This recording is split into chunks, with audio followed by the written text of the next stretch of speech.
Yeah, yeah, yeah, yeah, yeah, yeah, yeah, yeah, yeah, yeah, yeah, yeah, yeah, yeah, we.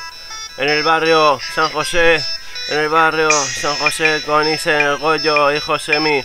¿Qué pasa? Vamos a Tutti Pleni. Aquí estoy yo, el auténtico, desbancando a cualquier otro que se me quiera pulir. ¿Qué pasa? No pueden conmigo, es solemne, mi rima aerostática, clásica, modélica, fantástica, no puedes con ella. Es como el álgebra, bastante chungo, chungali. ¿Qué pasa? Aquí yo soy el jefe del rally y lo hago así de guapo porque es bordo con oro de morro, micrófono y todo, así lo hago. Soy el mago como el narciso, así de preciso aviso. Si ves que voy a vuelo para irse es normal. Estuve ayer pero me he hecho que si soy yo el auténtico, fantástico, melómano, mechero hermano, ni piromano ni cleptómano, sino un poco nefómano. Yeah, paz.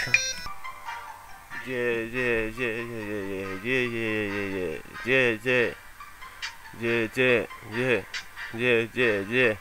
Aquí estamos en San José, soy bueno y lo sé, como Emilio Bosé. Así yo boxeo, a grosso modo lo hago porque soy el mago, desbordo con oro y morbo, micrófono doy todo así de hermoso, soy el puto amo, uno solo celoso, algo mafioso, tiro para adelante, un guante blanco que tiene el presidente para ser narco. ¿Qué pasa? Que te hago un jaque mate y te quedas en off, game over.